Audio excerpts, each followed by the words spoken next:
In the early months of the year 2026, the James Webb Space Telescope beamed back data that effectively shattered the foundation of modern astrophysics. It captured the ghost of a galaxy designated MOMZ-14, existing a mere 280 million years after the spark of the Big Bang. According to the sacred texts of cosmology, the Lambda-CDM model, this galaxy has absolutely no right to exist. It is too massive, too blazing with light and choking with heavy elements like nitrogen that should have taken billions of years of stellar death and rebirth to forge. Yet there it is mocking our equations. Simultaneously, the bedrock of our cosmic understanding, the Hubble constant, which dictates the expansion rate of the universe, has fractured into two irreconcilable truths. We are facing a 5 sigma crisis. The rules of physics are breaking down, and if our fundamental map of reality is tearing at the seams, then the true scale of the prison we inhabit is beyond our worst nightmares. I used to think the crushing emptiness of the void was the ultimate nightmare, but the reality is much more sinister. There is an invisible leviathan dragging our entire Milky Way into the dark at 2 million kilometers per hour, and we're just beginning to realize we're locked inside a cage. Before we confront the leviathan, we must understand the scale of our confinement. Let us begin with the illusion of proximity. Look at the moon. It appears as a faithful companion, a stepping stone hovering just out of reach. Yet it sits 384,000 kilometers away. You could take 30 Earths, line them up equator to equator, and they would fit comfortably in the chilling vacuum between us and our closest neighbour. A spacecraft tearing through the atmosphere at escape velocity requires 3 grueling days of travel through nothingness just to graze its craters. And this is the absolute closest object to us. This is merely the first millimetre of the cosmic marathon. Now project your mind to Mars, the rusty frontier of human ambition. At its closest orbital dance, it is 55 million kilometres distant. A command beamed from Earth at the absolute speed limit of reality. The speed of light takes excruciating minutes to traverse the abyss. When an autonomous rover faces a lethal dust storm, the engineers on Earth wait in agonizing silence, knowing that any command they send is a ghost from the past arriving up to 21 minutes too late. True instantaneous conversation is dead the moment you leave Earth orbit. Mars is our planetary next-door neighbour, and it is already a fortress of isolation. But perhaps you believe in the triumphs of our engineering.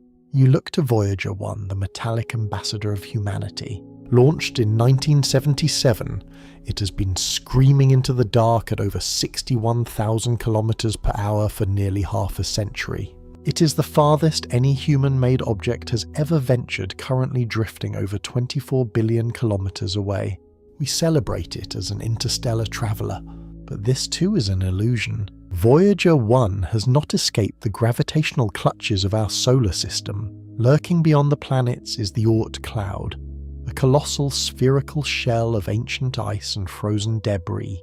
Voyager will travel for another 3 centuries just to touch the inner boundary of this frozen wasteland, and to breach the other side, to truly breathe the air of interstellar space.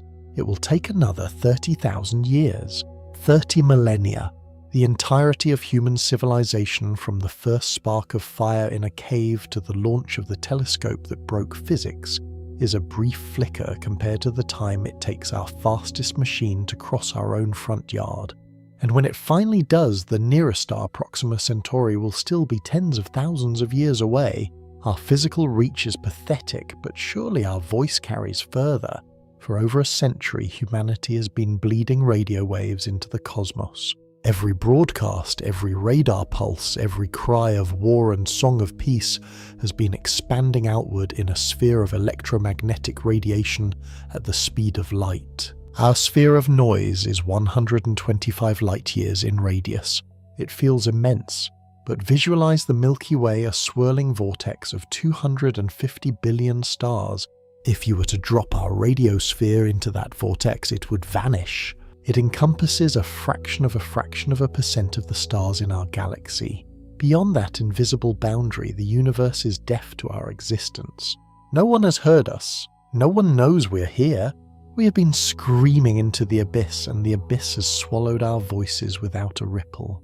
You might think Voyager's 30,000-year struggle to leave our solar backyard is a tragedy of distance, but hold your breath. The grand tapestry of stars we romanticize is nothing but cosmic dust. The true foundation of our reality is a terrifying dead emptiness, and Earth is sitting right on the precipice of the abyss. Imagine for a moment the architecture of a bustling metropolis. You think of skyscrapers, crowded streets, pulsing networks of light and energy. For generations, this is exactly how we visualize the cosmos, a crowded city of galaxies packed tightly together in a luminous dance. But in 1981, a team of astronomers mapping the three-dimensional positions of galaxies stumbled into a nightmare. They pointed their instruments toward the constellation Bootes and found a hole in reality. They had discovered the Bootes void, a monstrous spherical expanse of absolute nothingness, measuring roughly 330 million light-years across. To comprehend this monstrosity, imagine taking 3,000 of our Milky Way galaxies and lining them up edge to edge. That is just the diameter of this wasteland. By all cosmological models, a region of space this immense should contain at least 2,000 bustling galaxies. The Bootes void contains a meager 60 clinging together like survivors on a life raft in a dead ocean. The astronomer Greg Aldring once posed a thought experiment that perfectly captures this terrifying isolation. He stated that if our Milky Way had been born in the dead center of the Bootes void, our telescopes would have shown us nothing but blackness until the 1960s. We would have spent our entire human history genuinely believing we were the only galaxy in an infinite pitch-black sea, unaware of the vibrant universe hiding beyond the cosmic horizon. But here is the twist that makes the Bootes void look like a mere anomaly. It is not an anomaly. It is the fundamental blueprint of the universe. Voids dictate the structure of existence, comprising a staggering 80% of the observable cosmos by volume. The universe is not a city of light. It is a sprawling, desolate desert, and the galaxies we so fiercely admire are nothing but rare oases clinging desperately to the fragile borders between these abyssal expanses. And if you think we are safely nestled in one of the denser, more populated regions of this desert, prepare for a harsh awakening. We are not. Our home, the Milky Way, resides deep inside the KBC void, affectionately named the local hole by the astronomers who mapped it. This void is a region of severely depleted galaxy density stretching a mind-bending 2 billion light-years across. We are sitting in the cosmic suburbs, a desolate neighborhood where the galactic streetlights are dim, and the neighbors are separated by impossible gulfs of empty space. I used to believe that drifting forever in a dark, empty void was the worst fate imaginable for a galaxy. But recent discoveries have proven that what connects these voids is infinitely more terrifying. We have finally photographed the grand glowing web that feeds the cosmos, only to realize its entire foundation is built from a ghost. Surrounding these colossal voids is the largest physical structure in existence, a cosmic nervous system known as the cosmic web. For decades it was merely a mathematical prophecy, a pattern generated by supercomputers trying to simulate the birth of the universe. But in 2025, human ingenuity achieved the impossible. Using the MUSE instrument on the Very Large Telescope, astronomers captured the first ever direct photograph of a single filament of this web. It was a glowing bridge of primordial hydrogen gas stretching an unfathomable 3 million light-years between two ancient supermassive black hole-driven galaxies. The simulation had become reality. The universe is structured like a three-dimensional spiderweb where brilliant filaments of gas and galaxies serve as cosmic highways, intersecting at massive dense nodes called galaxy clusters. We live on one of these fragile threads. Yet the light emitted by this cosmic web is a deceptive facade. When you add up every star, every planet, every swirling cloud of nebula gas, and every atom you have ever touched or measured, it accounts for a mere 5% of the universe. 5%. The rest of reality is dominated by entities that mock our understanding of physics. 27% of the universe is dark matter. It is the invisible skeleton of the cosmic web. It does not emit light, it does not reflect light, and it does not absorb light. It is a phantom substance that interacts with our world purely through the brute force of gravity. Without the immense gravitational glue of dark matter, galaxies would spin themselves to pieces, and the cosmic web would disintegrate into the voids. We are sailing on an ocean of invisible mass blind to the water beneath our hull. And then there is the remaining 68%, the tyrant of the cosmos, dark energy. In 1998, astronomers measuring the light from distant dying stars expected to find that the gravitational pull of all the matter in the universe was slowing down its expansion. The data they received was violently opposite.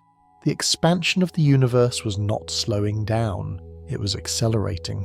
Something is pushing space itself apart, an omnipresent anti-gravity that grows stronger as the universe grows larger. We call it dark energy because we are completely utterly clueless as to what it actually is. It is not a force pushing galaxies through space. It is the fabric of space itself mutating, multiplying and expanding, driving everything apart at a relentlessly increasing speed. We are trapped between these two invisible titans. Dark matter pulling us together to build structures, and dark energy violently stretching the canvas of reality to tear those structures apart. And right now, in our local patch of the universe, this war is creating a terrifying phenomenon. If you thought dark energy was isolating us, you have not seen the monster waiting in the dark. We are being pulled by a gravitational anomaly so powerful it is dragging 100,000 galaxies toward a single unseen point. But the cruelest joke of physics is that we are trapped in a race we are mathematically forbidden to win. Our Milky Way is currently plummeting through space at a blistering velocity of 600 kilometers per second. That is over 2 million kilometers per hour. We are not drifting aimlessly. We are being actively pulled along with roughly 400 other neighboring galaxies toward a mysterious, colossal concentration of mass known as the Great Attractor. The sheer terror of the Great Attractor is that we cannot directly observe it. It lies hidden behind the zone of avoidance obscured by the dense, dusty disk of our own galaxy. We are driving at breakneck speed toward a massive gravitational sinkhole, and the windshield is completely blacked out. In 2014, scientists finally mapped the broader currents of this gravitational river. They discovered that the Great Attractor is merely the dense core of a much larger supercluster called Laniakea, a Hawaiian word meaning immense heaven. Laniakea spans 520 million light-years and herds 100,000 galaxies toward its center, like water swirling down a drain. We are caught in this current. Every second we plunge deeper into the basin of Laniakea, but here lies the supreme paradox of our existence. We will never reach the Great Attractor. We will never meet the colossal mass that is pulling us, because dark energy, the invisible tyrant, is stretching the space between us and our destination faster than we can fall through it. We are accelerating toward a target, but the track itself is stretching away from us at a speed that will eventually exceed our velocity. We are locked in a cosmic treadmill running furiously toward a dark horizon doomed to an eternal approach. Gravity demands that we arrive, but the accelerating expansion of the universe guarantees we will be forever denied. And this is where the true nightmare of modern cosmology begins. If space is stretching this violently and our models of how fast it expands are suddenly clashing with the impossibly ancient galaxies we're finding, then the boundaries of our prison might be 1 billion times larger than we ever calculated. For a quarter of a century, scientists clung to a perfectly balanced equation known as the Lambda-Cold Dark Matter model. It was the absolute law of the cosmos. It dictated how the universe was born, how it expanded, and how galaxies formed over billions of years of slow, meticulous gravitational assembly. We were so confident in this mathematical prophecy that we spent $10 billion building the James Webb Space Telescope just to capture the final glorious proof. We pointed its golden mirrors into the deepest, oldest pockets of the cosmic dawn. But the universe did not deliver proof. It delivered a catastrophe. In the early months of 2026, the data from Webb proved that our sacred timeline is fundamentally shattered. Astronomers stared at the spectroscopic signature of a galaxy named MOM-Z14. This was not a fuzzy, chaotic cloud of primordial gas struggling to ignite its first stars. It was a blazing compact powerhouse of a galaxy sitting just 280 million years after the Big Bang. In the context of cosmic time, the universe was barely a toddler. Yet this galaxy possessed the mature chemistry of an ancient empire. It was bleeding nitrogen, an element that demands the life and death of multiple generations of massive stars. According to the laws of physics we wrote, there simply was not enough time for those stars to be born, burn out and detonate. Yet the nitrogen is there, and MOM-Z14 is not an isolated freak of nature. Soon after they found Zulong, a massive spiral galaxy existing a mere 1 billion years after the dawn of time. It boasts a mature central bulge and elegantly sprawling spiral arms, containing 100 billion solar masses. It looks exactly like our own Milky Way, a structure that took our galaxy over 10 billion years to painstakingly construct. Zulong did it in a fraction of that time. The universe is producing these majestic, fully formed galactic leviathans at a speed that makes a mockery of our standard models. We thought the early cosmos was a dark, slow-moving fog, but the James Webb Space Telescope has revealed an ancient arena of aggressive, impossibly rapid creation that defies every equation we have. And this blatant violation of the rules brings us to the ultimate crisis, a crack in reality so severe that physicists call it the Hubble Tension. If you want to know the ultimate fate of the universe, you only need to know one number: the Hubble constant. It is the absolute speed limit of cosmic expansion. For decades, we believed we could measure it with absolute precision. We looked at the cosmic microwave background, the ancient cooling afterglow of the Big Bang itself, and calculated that the universe is expanding at roughly 67 kilometers per second per megaparsec. It was a neat, comforting number, but then we started measuring the expansion locally. We looked at pulsing stars and detonating supernovas in our neighbouring galaxies, creating a cosmic distance ladder to measure the stretching of space happening right around us today. The local universe screamed back a completely different number: 73, sometimes even 76. A difference of a few kilometers might sound trivial, but in the unforgiving realm of precision cosmology, it is the difference between a working engine and a catastrophic explosion. For years, scientists prayed it was just an instrument error, a smudge of cosmic dust blinding our telescopes. But the James Webb Space Telescope re-examined those pulsing stars with ruthless clarity. The local measurements are flawless. The ancient measurements are flawless. Both numbers are absolutely correct, and yet they violently contradict each other. The discrepancy has breached the 5 sigma threshold, the highest standard of certainty in science. It is no longer a debate. The crisis is real. The engine of the cosmos is operating under rules we do not possess. If our mathematical map of reality is completely torn to shreds, then the terrifying question we must ask is this: how massive is the prison we're actually locked inside? The 93 billion light-year bubble we call the observable universe might just be a microscopic keyhole to a realm of unimaginable horror. Let us construct your ultimate cosmic address step by terrifying step. You stand on Earth, a rocky sphere orbiting a painfully average yellow dwarf star. That star is one of 250 billion churning inside the Milky Way. The Milky Way is a minor participant in the local group, a gravitationally bound cluster of about 100 galaxies. This local group is merely a speck on the outskirts of the Virgo supercluster, and the Virgo supercluster itself is just a tiny insignificant lobe attached to the gargantuan Laniakea basin, where 100,000 galaxies are being flushed toward the Great Attractor.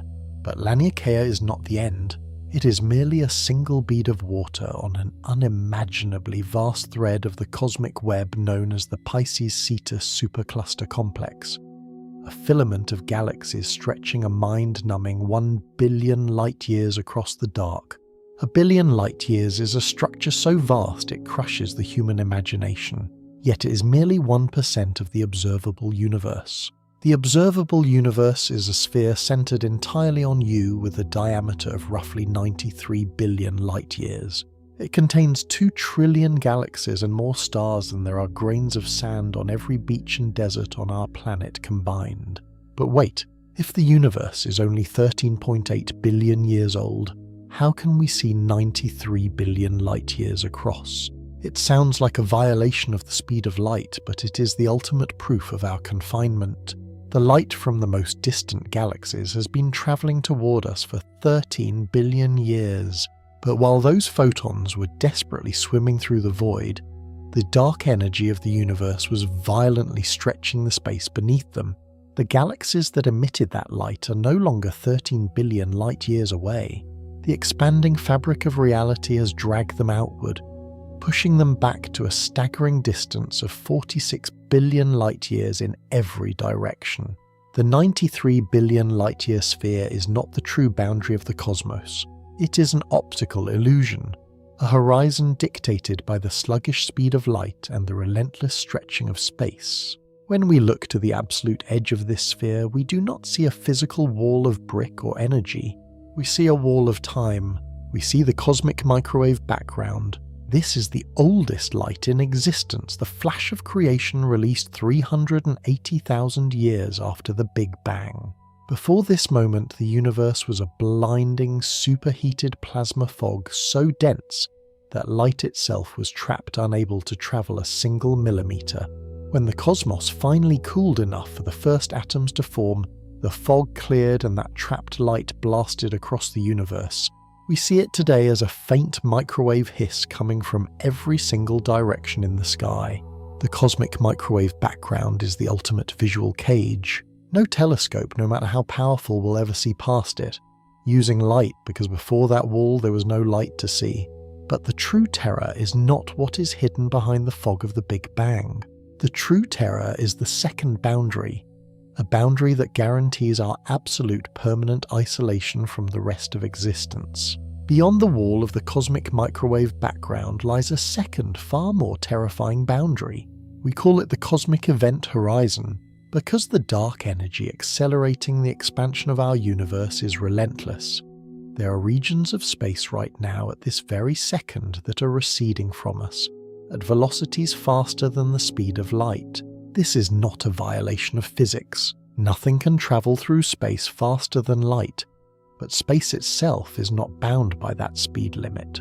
The fabric of reality can stretch as violently and rapidly as it pleases, and because it is stretching so fast, the light emitted by galaxies in those distant regions today will absolutely never reach our telescopes.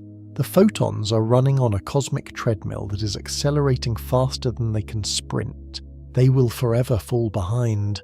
This means the cosmic event horizon is an ultimate prison wall. Anything that crosses it is entirely and permanently disconnected from our reality. No signal, no radio wave, no flash of a supernova will ever bridge that gap. And the nightmare is that this horizon is actively closing in on us. As the expansion of the universe accelerates, galaxies that we can currently see are being pushed toward that invisible edge. One by one, over billions of years, they will cross the event horizon. Their light will stretch into long, undetectable red wavelengths, and they will simply fade into the black. They are being deleted from the night sky. Trillions of years from now, long after our sun has died and swallowed the Earth, any civilization that rises in the Milky Way will look up and see a completely empty abyss. The only stars they will ever know will belong to our gravitationally bound local group. They will have no cosmic microwave background to measure. They will have no distant galaxies to observe. The universe is systematically erasing the evidence of its own spectacular birth, and those future beings will believe they are the only island of matter in an infinite sea of nothingness. They will have no idea that a grand cosmic web ever existed. We are incredibly privileged to live in this narrow, fleeting window of cosmic time, where the grand architecture of the universe is still visible before the lights are turned off forever. But if this 93 billion light-year bubble is merely the part we can see before the light fades, how gargantuan is the monstrous structure hiding in the dark? We actually have the mathematical key to answer that, And the answer is enough to break the human mind entirely. The universe is flat. In cosmological terms, flatness means parallel lines will remain parallel forever, and the internal angles of a vast cosmic triangle will always equal exactly 180 degrees. The fabric of space does not curve back on itself like a sphere, nor does it warp outward like a saddle. By measuring the acoustic ripples frozen in the cosmic microwave background, scientists have confirmed that our universe is flat to an astonishing precision of 99.6%. Why does flatness matter? Imagine an ant walking on the surface of a massive sphere like the Earth. To the ant, the ground appears perfectly flat because the insect is microscopic compared to the sweeping curvature of the planet. For our 93 billion light-year bubble to appear perfectly mathematically flat to our most sensitive instruments, the entire unobservable universe must be exponentially, unfathomably larger than what we can currently see. At the most conservative estimate, physicists at Oxford calculated that the true universe is at least 250 times larger than our observable sphere. This means the actual universe is a minimum of 23 trillion light-years across. Every galaxy, every void, every supercluster, every single thing ever witnessed by human eyes fits into a volume that is just 15 millionths of the whole. But that is the conservative estimate. The physicist Alan Guth, who pioneered the theory of cosmic inflation, proposed that in the first fraction of a microsecond after the Big Bang, a region of space smaller than a single proton violently ballooned outward, expanding by a factor of 10 to the power of 26. If this inflationary burst occurred, and the overwhelming consensus of modern physics dictates that it did, then the unobservable universe is not just 250 times larger, it is 10 to the power of 23 times larger than our observable bubble, a 1 followed by 23 zeros. To comprehend this absurdity, shrink the entire 93 billion light-year observable universe with its 2 trillion swirling galaxies down to the size of a small coin. On that scale, the true universe would be a solid sphere 250,000 light-years wide. The whole of human observation is a tiny coin lost inside a realm larger than the entire Milky Way galaxy. And yet the mathematics of inflation pushes us toward an even darker precipice. Eternal inflation dictates that this runaway expansion does not stop everywhere at once. Our universe is merely a local pocket, a quiet bubble, where the violent expansion happened to slow down enough for matter to coalesce and stars to ignite. But outside our bubble, the quantum field continues to violently inflate, spawning countless other bubbles. It creates an infinite archipelago of universes completely causally disconnected from each other. A literal multiverse. The multiverse is not a science fiction trope. It is the inescapable mathematical consequence of the very theories we rely on to understand our own existence. In an infinite reality, every possible configuration of atoms must eventually repeat. There are bubble universes out there with different laws of physics, different gravitational strengths and different dimensions.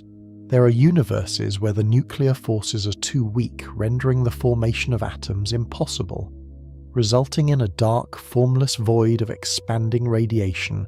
There are universes where gravity is so dominant that the cosmos crushed itself back into a singularity moments after it was born, and somewhere separated by distances so incomprehensible that the word distance loses its meaning. There is a galaxy exactly like the Milky Way, with a planet exactly like Earth, where another version of you is listening to these exact same words. If the sheer scale of an infinite multiverse makes you feel like a meaningless speck of dust, prepare for the most haunting question of all. Let us retreat from the infinite multiverse and return to the confines of our own 93 billion light-year prison. Let us deal only with the stars we can actually see. The numbers are staggering. The Kepler Space Telescope has proven that planets are not rare anomalies. They are the rule. Almost every star in the Milky Way hosts at least one planet. There are likely more planets than stars in our galaxy alone. Conservative estimates suggest there are at least 300 million rocky planets orbiting in the habitable zones of their stars just within the Milky Way. Worlds where liquid water could pool on the surface. Worlds where the chemistry of life could ignite. Now multiply those 300 million habitable worlds by the 2 trillion galaxies in our observable sphere. The resulting number of potentially life-bearing planets is in the billions of trillions. It is a number so vast it shatters the concept of uniqueness. With billions of trillions of habitable planets and billions of years for life to evolve, where is everybody? Why in a universe overflowing with the ingredients for life are we met with a cosmic silence so profound it feels deliberate?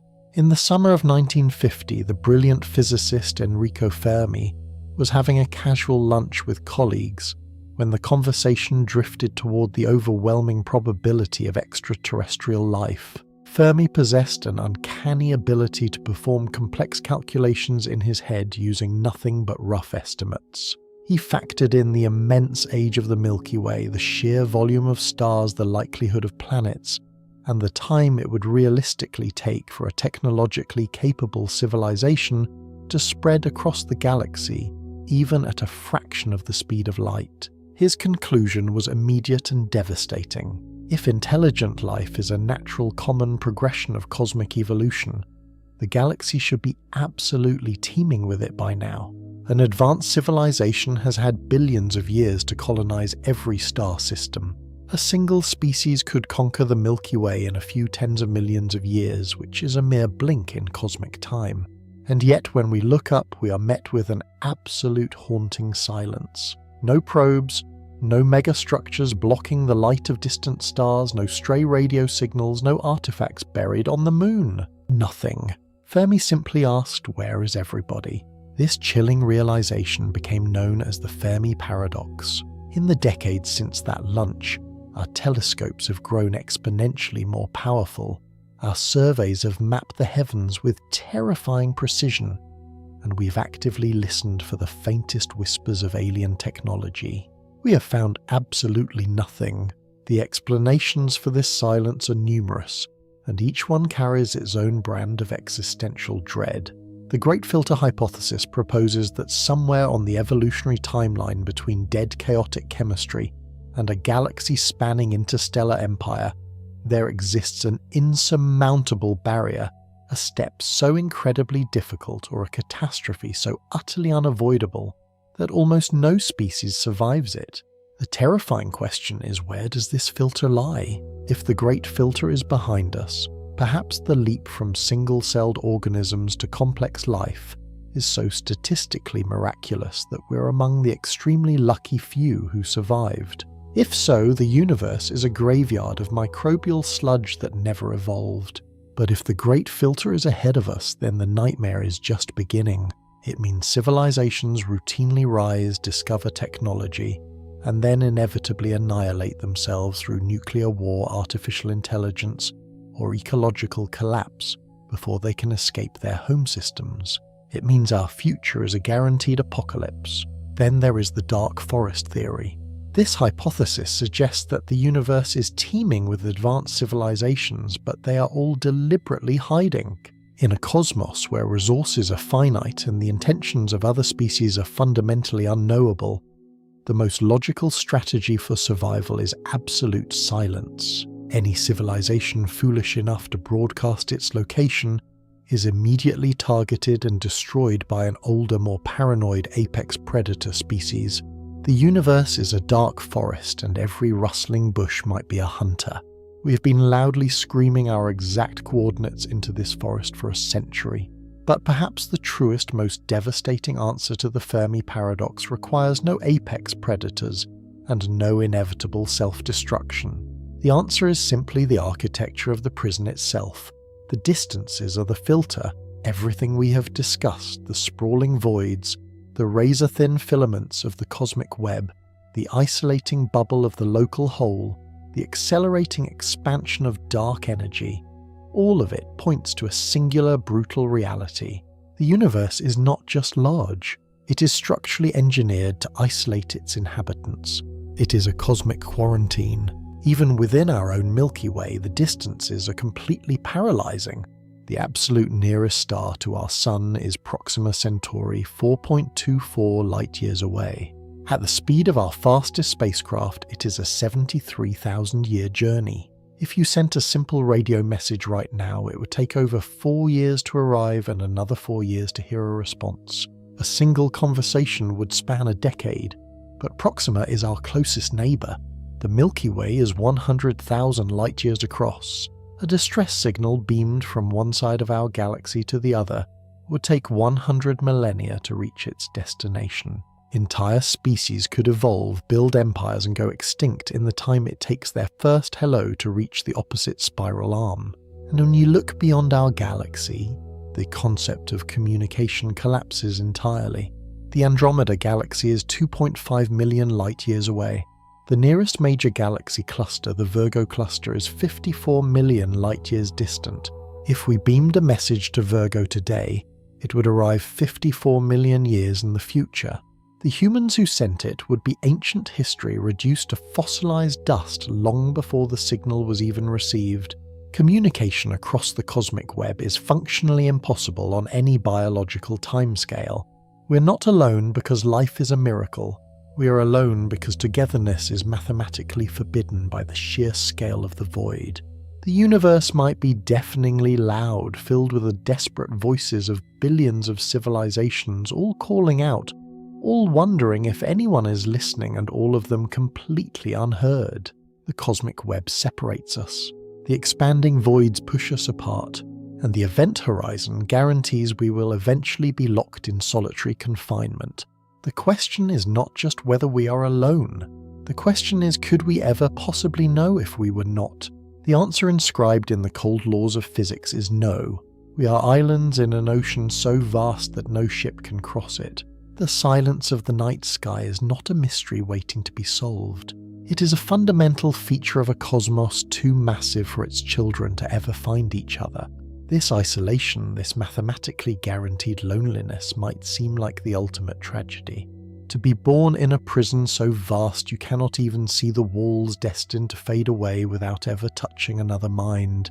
But there is another way to look at this terrifying silence, a perspective that transforms our crushing insignificance into the most profound miracle in the cosmos. Let us return to Voyager 1, the solitary metal wanderer we abandoned to the dark. On February 14th, 1990, when it was 6 billion kilometers from Earth, hurtling toward the icy borders of the solar system, it was commanded to perform one final task before its cameras were permanently blinded to conserve power. It turned around. It looked back toward the inner solar system, back through the scattered glare of the sun, and took a photograph of home.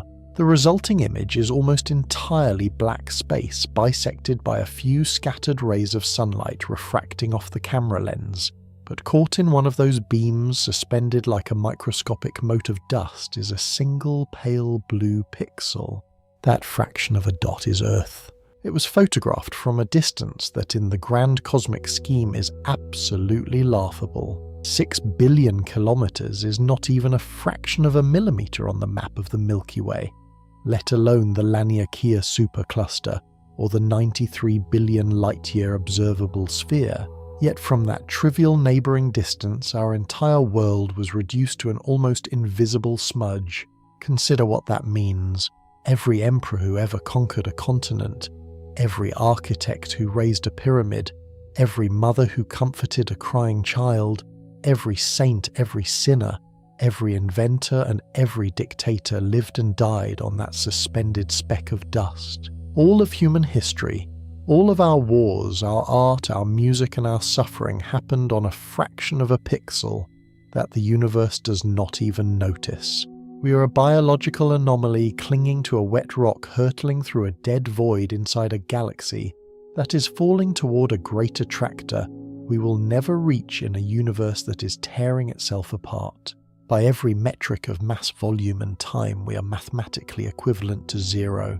And yet, we are here, and more importantly, we know that we are here. That is the paradox that shatters the cold logic of the cosmos. For 13 billion years, the universe was a theatre with no audience.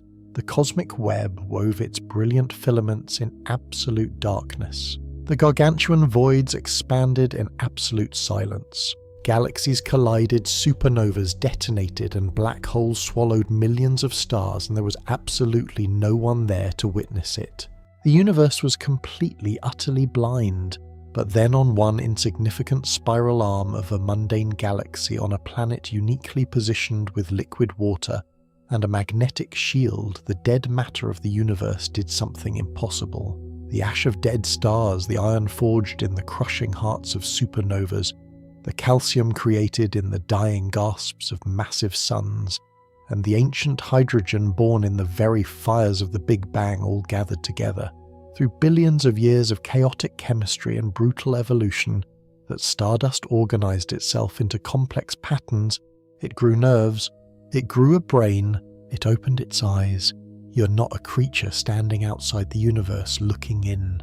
You are the universe itself. You're a highly specific, unimaginably rare arrangement of cosmic matter that has finally developed the capacity to think, to feel, and to ask questions. Hydrogen, given 13.8 billion years, became a biological machine capable of calculating the exact diameter of the cosmic microwave background. It became a mind capable of photographing the dark matter web that holds reality together. It became a species that could point a golden mirror at the dawn of time and realize that the laws of physics are breaking down. We are the universe experiencing itself. We are the cosmos waking up from a 13 billion year slumber, looking at its own hands and gasping at its own reflection. That is not insignificance. That is the climax of creation. The universe spent 14 eons building a mind capable of measuring its own prison. We may be isolated. The distances may be an impenetrable quarantine. The silence of the Fermi paradox might be our permanent condition. But perhaps that is exactly why our existence is so staggeringly precious. The universe is under no obligation to provide us with neighbours. It is under no obligation to make sense. It is a vast, mostly empty, violently expanding machine of dark energy and invisible mass. But within that machine, against odds that border on the mathematically impossible, you are alive. You possess the consciousness to look up at a lying night sky and understand the terrifying, beautiful truth hidden behind the stars.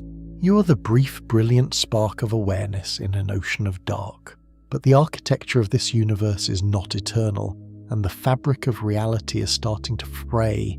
If the James Webb Telescope has proven that our timeline is fundamentally broken, what happens when the dark energy accelerating our expansion finally reaches its breaking point? At this exact second, a bubble of pure, terrifying nothingness might be swallowing a neighbouring universe at the speed of light. And our universe is next on the menu. We live our lives bound by the ticking of clocks, the rise and fall of the sun, and the illusion that our reality is the only one that matters. You wake up, you drink your coffee, you worry about your future, but what if your future is just one microscopic thread in an infinitely massive tapestry of existence that is actively trying to burn itself down? What you're about to hear will shatter your understanding of everything you hold true. We are not the center of creation. We are not even a footnote. We are a mathematical accident trapped inside a boiling ocean of realities, where universes are born in violent collisions and die in absolute silence. Welcome to the multiverse. I used to think the edge of the observable universe was a dark, empty wall, a boundary where creation simply gave up and left a void. But the truth is far more unsettling. It is a mirror, and the reflection is already looking back at you. Let us travel to the very edge of everything we can see, 46 billion light-years away in any direction. This is the cosmic horizon, the absolute limit of our vision, because light from beyond this point simply has not had enough time to reach us since the Big Bang. For a long time, humanity assumed that beyond this horizon, there was either infinite emptiness or just more of the same boring galaxies. But the laws of quantum mechanics and cosmic inflation dictate something absolutely terrifying. Space is infinite, but the arrangement of matter is not. Think of the universe as a deck of cards. There are only so many ways you can shuffle a deck before you start getting the exact same sequences again. Now imagine a deck of cards the size of a universe filled with quantum particles. In an infinite expanse of space, those particles will eventually be forced to repeat their arrangements. Not because of magic, but because of pure unavoidable mathematical probability. If you travel far enough into the cosmic dark exactly 10 to the power of 10 to the power of 115 meters away, the math dictates that you will find a completely identical copy of our solar system, an identical Earth, and an identical you. The person sitting there is watching this exact same video at this exact same second. They have your memories, your scars, your regrets, and your dreams, but it does not stop there. Travel a little further and you will find a version of Earth where the dinosaurs never went extinct. Another where you made a different choice 5 years ago that completely changed your life. Another where you are the ruler of a galactic empire. And another where humanity burned itself to ash in a nuclear fire decades ago. This is not science fiction. This is the Level 1 multiverse, a direct consequence of infinite space. It means that every single possible variation of your life is actively playing out somewhere right now in the endless dark. You are not unique. Your pain is not unique. Your triumphs are not unique. They're just one iteration of an endless mathematical loop. But this realization is only the shallow end of the cosmic pool. Because while an infinite expanse of space is hard to comprehend, it still operates under the same laws of physics that we understand. Gravity still pulls, light still shines, time still moves forward. But what happens when the very laws of physics begin to break down? What happens when we zoom out so far that our entire infinite universe becomes nothing more than a single floating speck of dust? You might believe that our universe is expanding into empty space. But what if I told you we are just a microscopic bubble trapped inside a boiling pot of cosmic water, constantly colliding with others? Welcome to the Level 2 multiverse, the realm of eternal inflation. To understand this, we must look at how our universe was born. 14 billion years ago, a microscopic speck of immense energy rapidly expanded in an event we call cosmic inflation. It stretched space out flat and filled it with the matter and energy we see today. But inflation did not just happen once.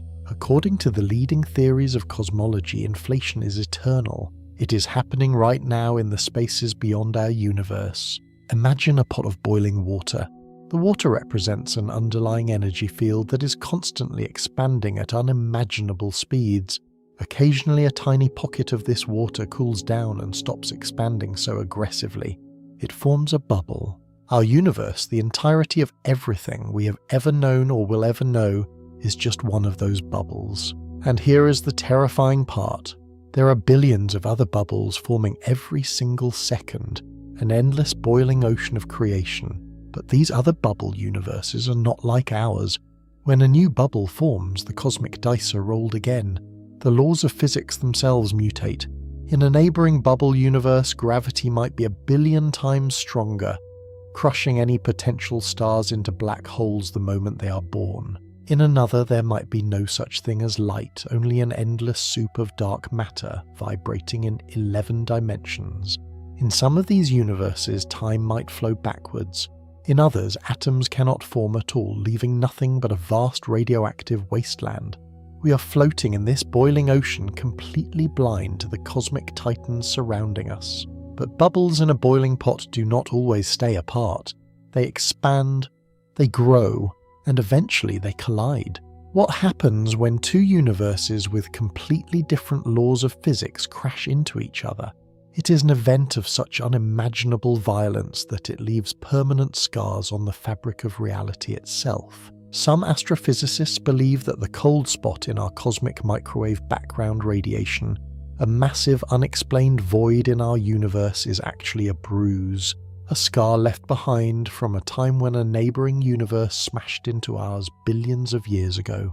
We survived that collision, but the ocean is getting more crowded. The bubbles are expanding, and somewhere out there in the blinding white light of eternal inflation, a universe with laws of physics completely hostile to our existence, might be hurtling towards us right now.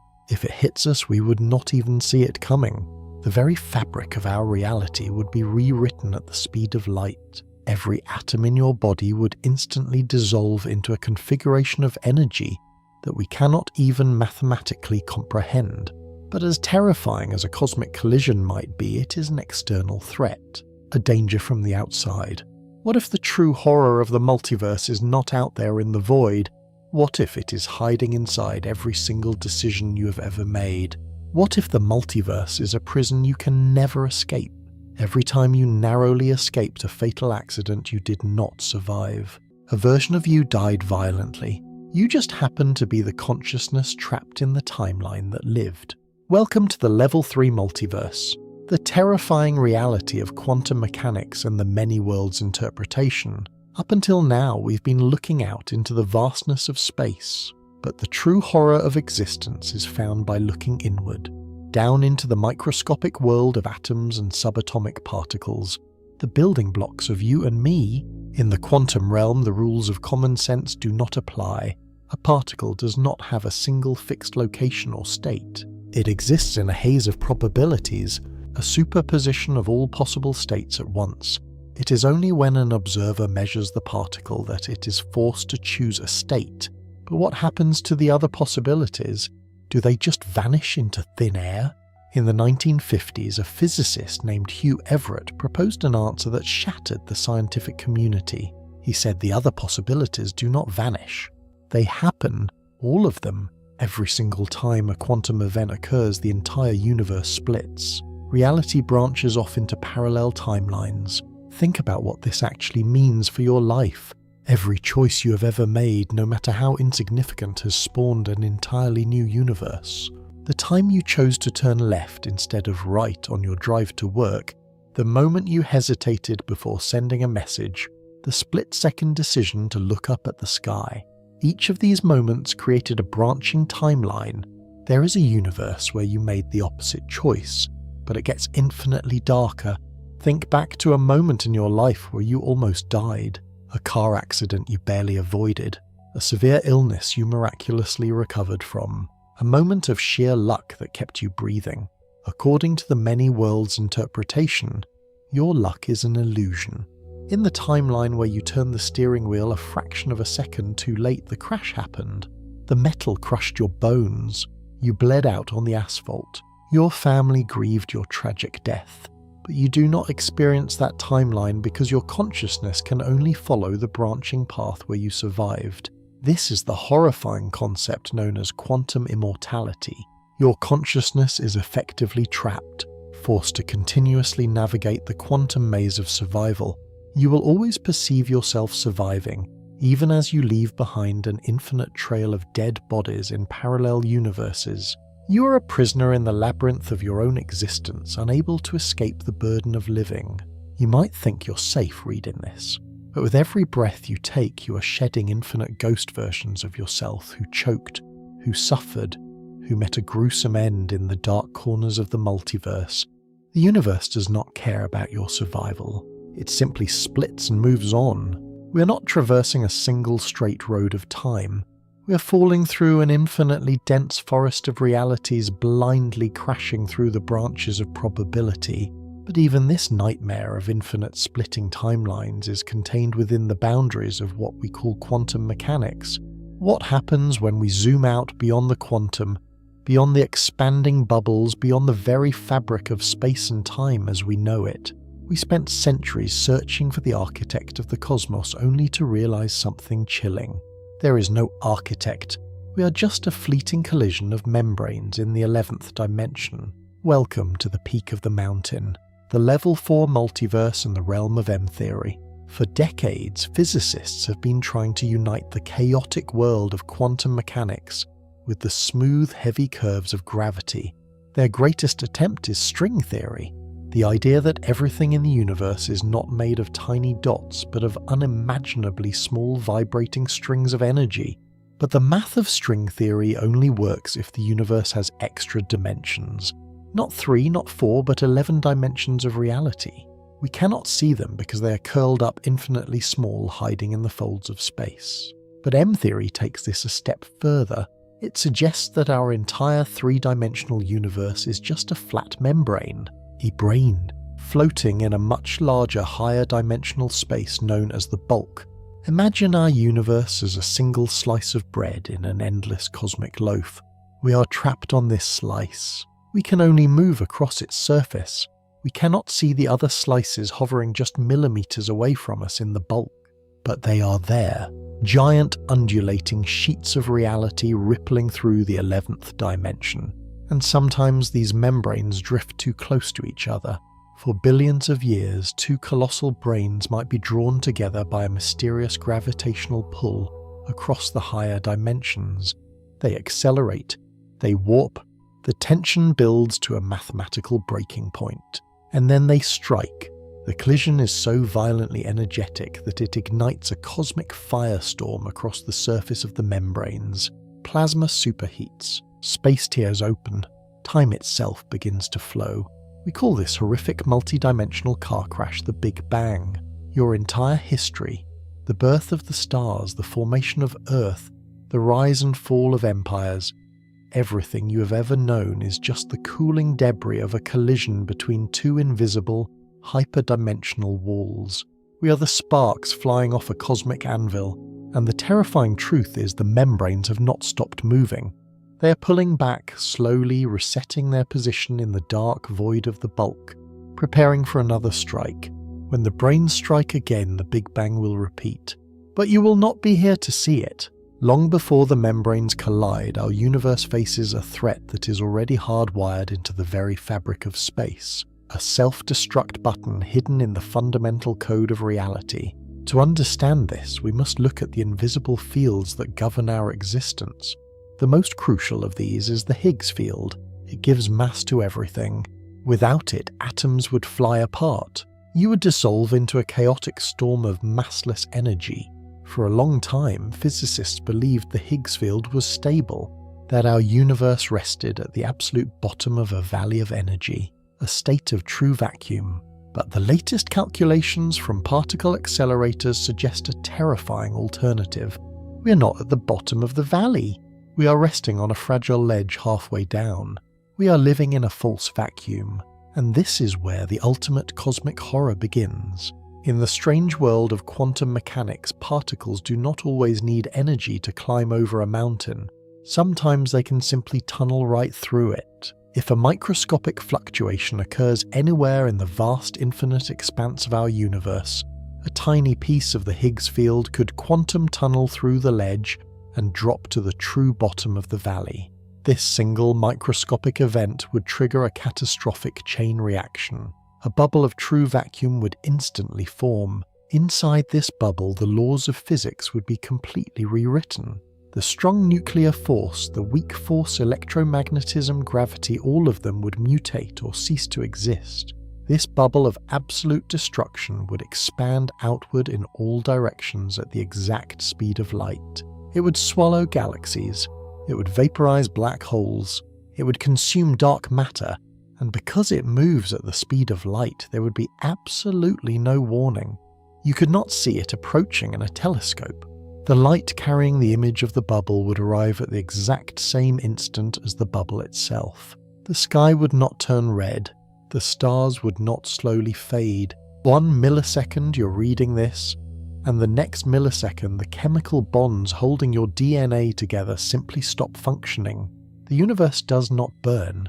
It just ceases to be what it was. It is a cosmic delete button.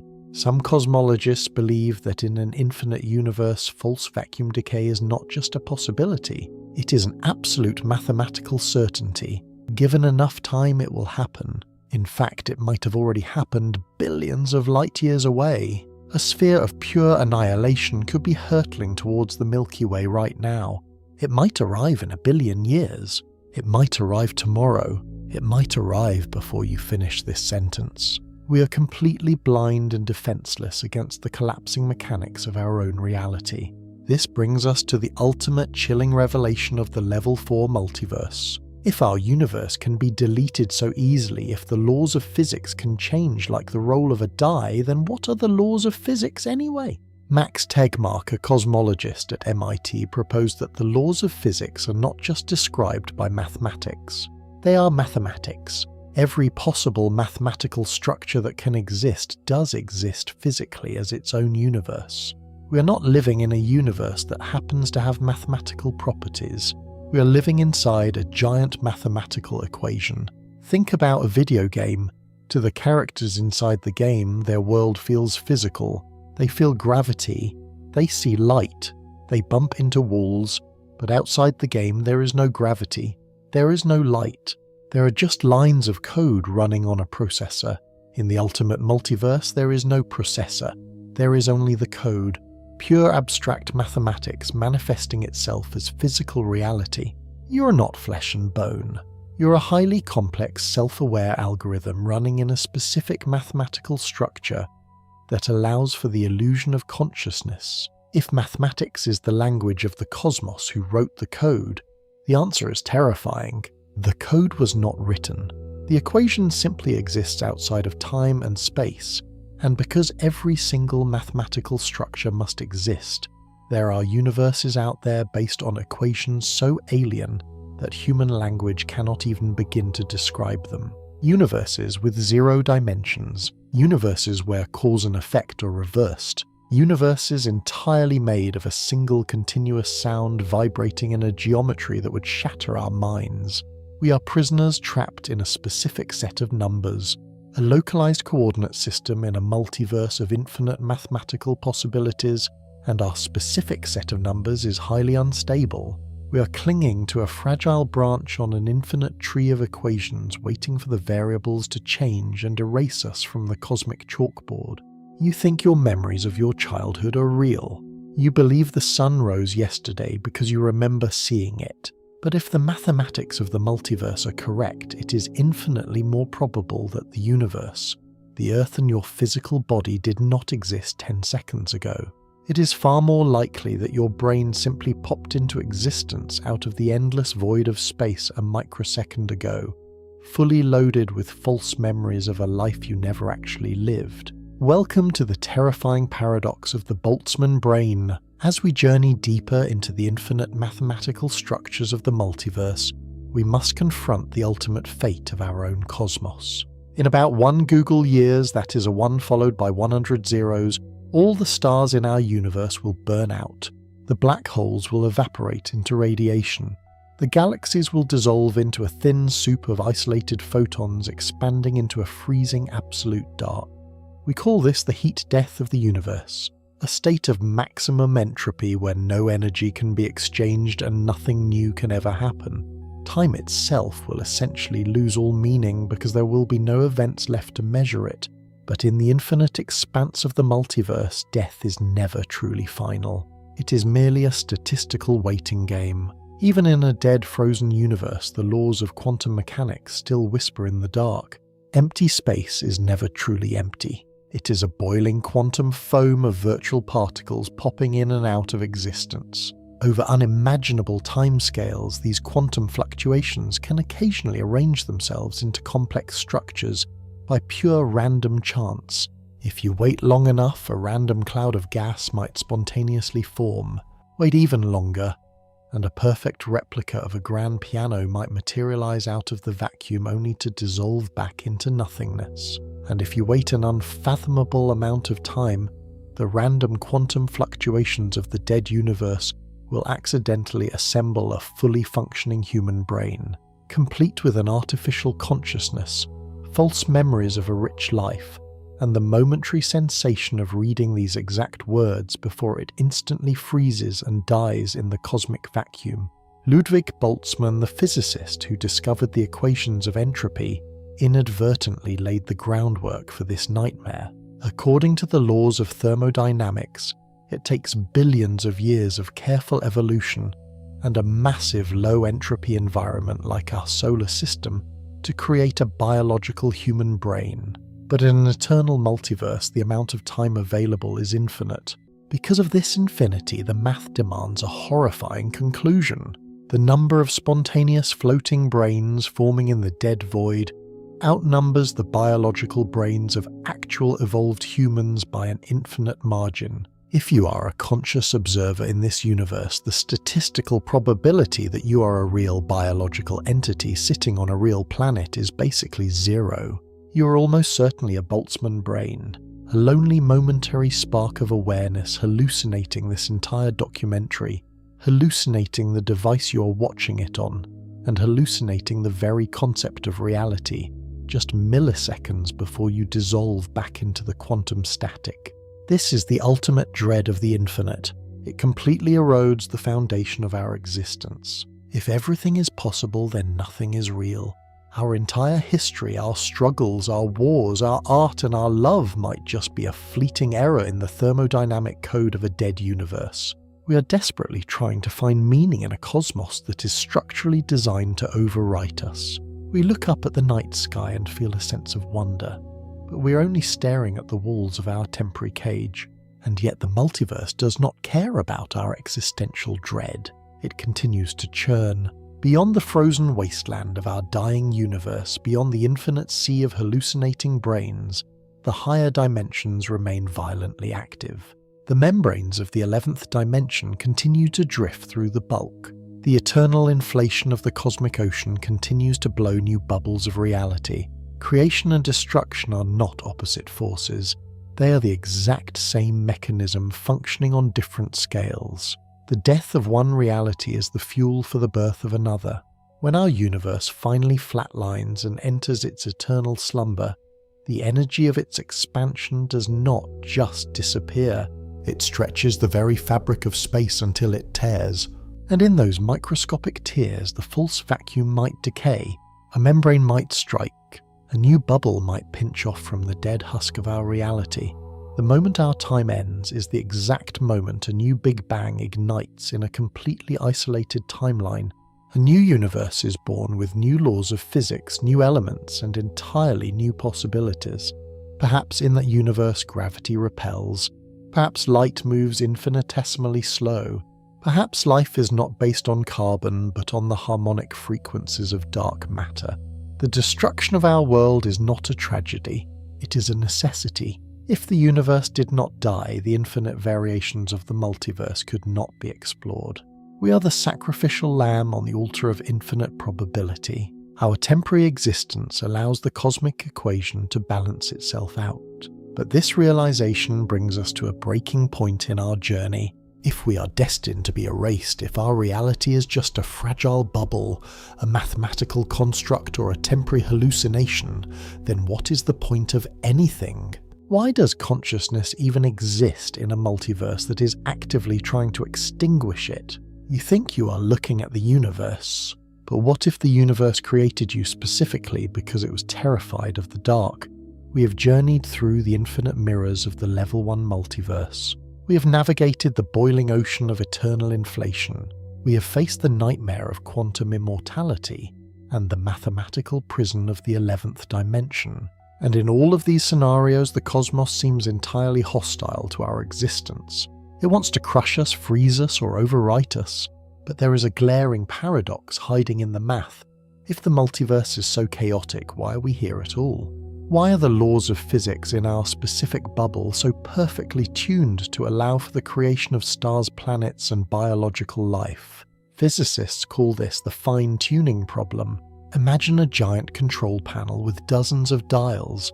These dials represent the fundamental constants of nature: the strength of gravity, the mass of an electron, the speed of light. If you were to walk up to this control panel and turn the gravity dial even a fraction of a millimeter to the right, stars would burn so hot and fast that they would exhaust their fuel before life could ever evolve. If you turned it a fraction to the left, matter would never clump together at all. There would be no galaxies, no planets, just a vast expanding cloud of cold hydrogen gas. Every single dial on this cosmic control panel is set perfectly to the exact specific value required to allow carbon-based life to exist.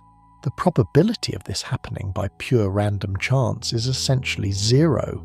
For decades, scientists struggled to explain this miracle. Some called it divine intervention, but the multiverse offers a chilling alternative known as the anthropic principle. The universe is not perfectly tuned for us. Rather, we're only capable of existing in the one specific universe that happens to have these exact properties. In the boiling ocean of the Level 2 multiverse, there are trillions of dead bubbles. Universes where gravity crushed everything instantly. Universes where atoms never formed. Trillions upon trillions of failed experiments. We do not see those dead universes because we cannot exist in them. We are the survivors of a cosmic lottery with infinite tickets. But there is a deeper and far more terrifying layer to this idea. What if our observation of the universe is not just a passive act? What if consciousness itself is a fundamental force of nature required to lock reality into place? The legendary physicist John Archibald Wheeler proposed a concept called the participatory anthropic principle. In the quantum realm, particles exist in a blur of probabilities until they are observed. Wheeler suggested that this rule applies to the entire universe on a macroscopic scale. The Big Bang, the formation of galaxies, the billions of years of cosmic evolution, none of it actually happened in a definite physical way until a conscious observer evolved to look back at it. We are not just passive passengers on a rock flying through space. We are the mechanism by which the universe renders itself real. Before the first conscious eye opened, the entire history of the cosmos existed only in a state of quantum superposition, a hazy cloud of infinite possibilities. But the moment a biological brain looked up at the stars and processed the light, the timeline collapsed into a single physical reality. You are retroactively creating the history of the universe just by looking at it. The universe needed you. It needed a way to perceive its own vastness. Without consciousness, the multiverse is entirely blind and meaningless. But this incredible power comes with a horrifying realization about the nature of time. If consciousness locks reality into place, how does it experience the flow of time? We perceive time as a river flowing constantly from the past into the future. The past is gone. The future has not happened yet. Only the present moment is real. But Albert Einstein proved that this is a complete illusion. According to the theory of relativity, space and time are fused together into a single four-dimensional structure known as space-time. Physicists call this the block universe. Imagine the entire history of the universe from the Big Bang to the heat death as a giant solid block of glass. Every single moment in time exists simultaneously within this block. The moment of your birth, the exact moment you're reading this, and the moment of your death are all equally real and permanently embedded in the glass. The passage of time is just an illusion created by your brain as your consciousness moves through the block slice by slice. In the context of the multiverse, there is not just one block of glass. There is an infinite library of them, an endless warehouse of solid, unchanging blocks of four-dimensional space-time. In some blocks you lived a long, happy life. In others you died violently as a child. In some, the Earth was destroyed by an asteroid. All of these timelines exist permanently and simultaneously. Nothing is ever truly created. Nothing is ever truly destroyed. It is all just sitting there in the cold, dark architecture of the multiverse. Your sensation of free will, your belief that your choices are shaping the future, is a neurological hallucination. The script has already been written. The ink has been dry for eternity. This forces us to confront the darkest corner of our cosmic journey. If the past and the future are set in stone and every possible outcome exists in parallel blocks of space-time, then what is the purpose of suffering? Why must we endure the pain of existence if an infinite number of other versions of ourselves are experiencing the exact same pain in slightly different ways?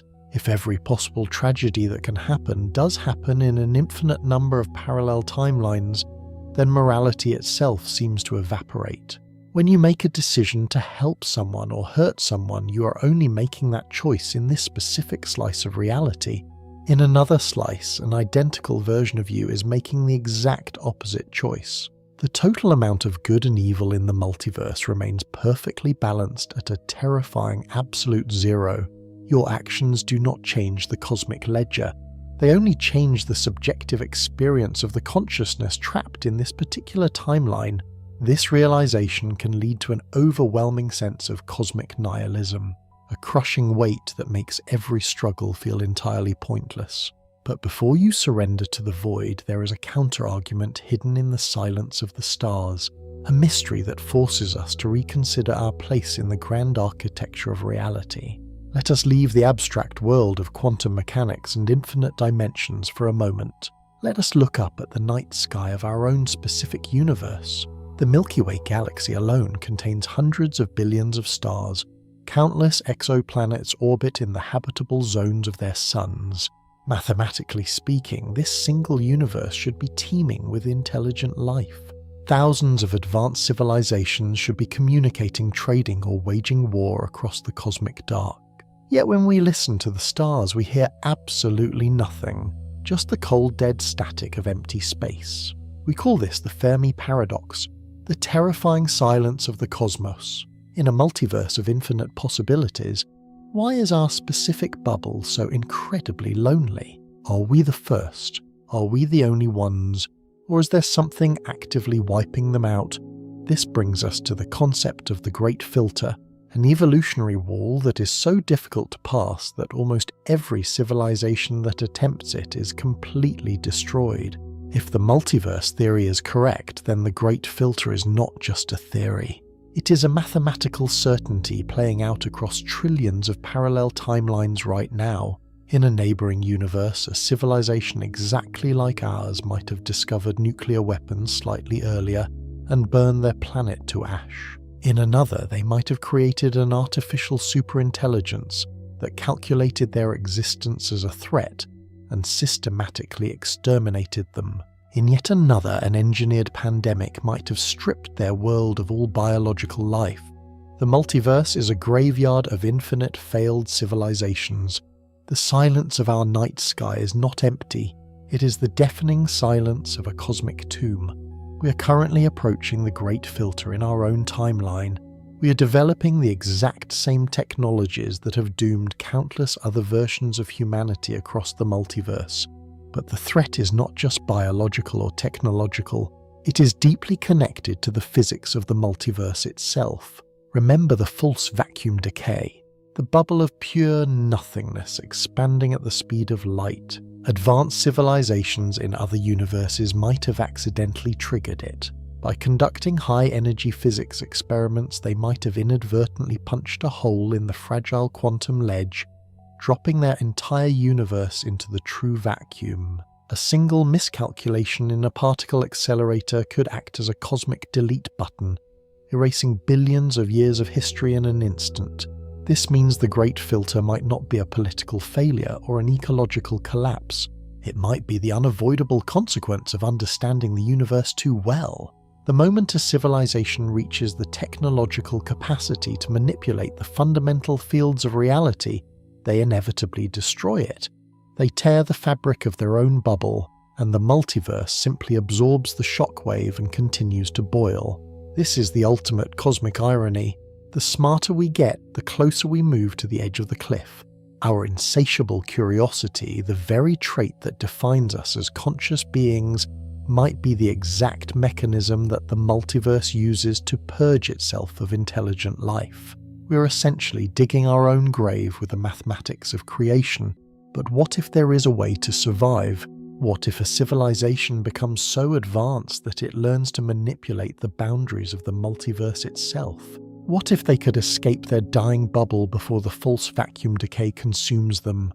To do this, they would have to harness the energy of a collapsing star, warp the fabric of space-time, and build a bridge to another dimension. A wormhole? A tunnel through the bulk connecting our fragile membrane to a new, younger universe. But opening such a door comes with unimaginable risks. If you tear a hole into the 11th dimension, you have no idea what is waiting on the other side. You might open a gateway into a universe made entirely of antimatter, instantly annihilating your entire civilization in a burst of gamma radiation. Or worse, you might attract the attention of something that lives in the bulk. If the membranes of the multiverse are colliding and moving, there could be higher dimensional structures or even entities that operate on a scale we cannot comprehend. To them, our entire universe would look like a single microscopic cell. If we breach the membrane, we might not be escaping a dying world. We might simply be signaling our location to a predator that feeds on reality itself. Imagine an entity that exists in 11 dimensions. To them, our 3-dimensional space is like a flat piece of paper. They could look inside a locked room without opening the door. They could reach inside your body and remove your heart without ever breaking the skin. If such beings drift through the bulk of the level 4 multiverse, we are entirely at their mercy. But there is a scenario even more disturbing than higher dimensional predators. What if the universe is not a biological accident or a mathematical inevitability? What if it is an artificial construct? Welcome to the terrifying overlap between the multiverse and the simulation hypothesis. We marvel at the fine-tuning of our cosmos. We wonder why gravity is just right, why the speed of light is the exact speed it is. In a physical multiverse, we rely on the anthropic principle and infinite bubbles to explain this. But what if the answer is much simpler and infinitely more claustrophobic? The parameters of our universe are perfectly tuned because they were deliberately typed into a terminal by a programmer sitting in a higher base reality. As our own computing power grows, we simulate weather patterns, we simulate atomic explosions, we simulate the evolution of galaxies. It is inevitable that one day we will possess the computational power to simulate an entire universe, down to the quantum level, complete with billions of conscious artificial entities. And if we can do it once, we will do it millions of times. We will create a digital multiverse inside our own server farms. Now run the statistical probability. If a base reality can create millions of simulated realities, and those simulated realities eventually create their own sub-simulations, the number of fake universes infinitely outnumbers the single real one. The mathematical odds that you and I are currently existing in the one true physical base reality are practically zero. You're almost certainly lines of code. Your fear of death, your love for your family, the warmth of the sun on your skin, it is all just electrical signals firing in a silicon matrix somewhere in a higher dimension. And this changes the nature of the multiverse entirely. The eternal inflation, the colliding brains, the quantum splitting timelines, they might not be physical processes at all. They might just be procedural generation algorithms designed to save memory. Think about a video game. The world outside your immediate field of view does not actually render until you look at it. This sounds exactly like the wave function collapse in quantum mechanics. A particle only takes a definite position when you measure it. Is quantum mechanics just the rendering engine of our simulation-saving computational power by only drawing the universe when a conscious observer is looking?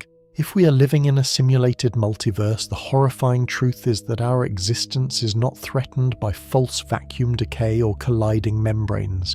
It is threatened by something much more mundane, a power failure, a loss of funding, or simply a programmer getting bored and hitting the delete key.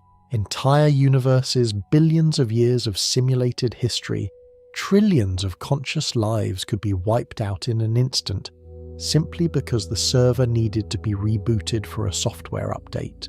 We search the stars for meaning, but we might just be an abandoned science project running on a forgotten hard drive in a universe we can never touch. But even within this bleak digital prison, or the chaotic physical ocean of bubbles, there is a lingering spark, a profound mystery that neither the simulation hypothesis nor the cold mathematics of eternal inflation can fully explain away. And that is the undeniable subjective reality of your own suffering and your own joy. Even if you are code, even if you are just a fleeting Boltzman brain, even if you are a doomed conscious anomaly in a dying bubble universe, the feeling of existence is undeniably real to you right now. Pain hurts, love heals. The illusion of reality is so perfectly executed that the distinction between fake and real begins to lose all meaning. If a simulated consciousness feels genuine terror at the end of its universe, is it any less real than a biological one facing the same fate? Let us return to the physical reality of the level 4 multiverse and witness the ultimate death of our specific cosmos. Fast forward 100 trillion years into the future. The last burning stars, the tiny glowing red dwarfs, have finally exhausted their nuclear fuel. They flicker and die out. The universe plunges into absolute eternal darkness. The age of starlight is officially over. All that remains are the ghostly remnants of solar systems, white dwarfs slowly freezing into black dwarfs, neutron stars spinning in the dark, and supermassive black holes waiting in the center of dead galaxies. We call this the Degenerate era, but even this dark graveyard will not last forever. Give the universe another 10,000 trillion years, and the orbits of these dead planets will decay. They will be swallowed by the black holes or flung out into the expanding abyss. Then even the black holes themselves will begin to evaporate. Through a process known as Hawking radiation, they will slowly leak their mass back into the void over unfathomable aeons, until eventually the last supermassive black hole in the entire universe evaporates in a final microscopic flash of light. After that, nothing. The universe becomes a thin, freezing soup of isolated photons moving infinitely away from each other. Space itself expands so fast that no two particles will ever interact again. Time becomes completely meaningless because there are no events left to measure it. The universe achieves maximum entropy. The great clockmaker has finally let the pendulum stop. But this is only the end of our specific bubble. Out there in the higher dimensions, the eternal inflation continues to roar. The boiling ocean of the Level 2 multiverse never stops. The mathematical equations of the Level 4 multiverse continue to calculate infinite realities. While our universe flatlines into a cold, empty void, the immense energy of the bulk is still actively pushing and pulling on the fabric of our dead reality.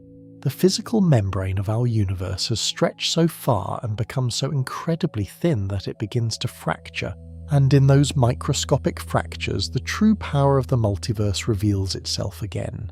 The energy from the higher dimensions bleeds through the cracks.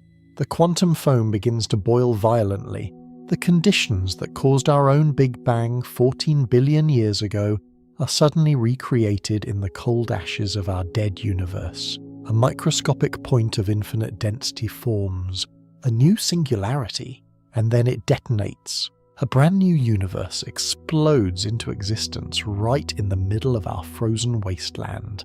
A new cosmic inflation begins expanding at billions of times the speed of light. It pushes the dead remnants of our universe out of the way, overriding our physical laws with completely new ones.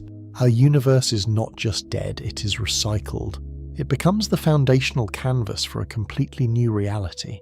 Perhaps in this new universe the fundamental forces are balanced differently. Perhaps light is heavy and matter is completely invisible. Perhaps it gives birth to a completely new form of intelligence that will one day look up into its own sky and wonder where it came from, never knowing it is standing on the atomic dust of our forgotten existence. This cycle of death and rebirth is eternal. There is no beginning and there is no end, just an infinite chain of universes blooming and dying like flowers in a dark cosmic garden.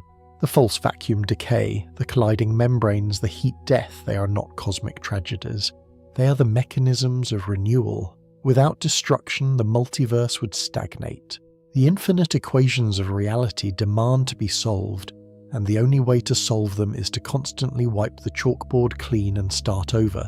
We are nearing the end of our journey through the ultimate architecture of reality.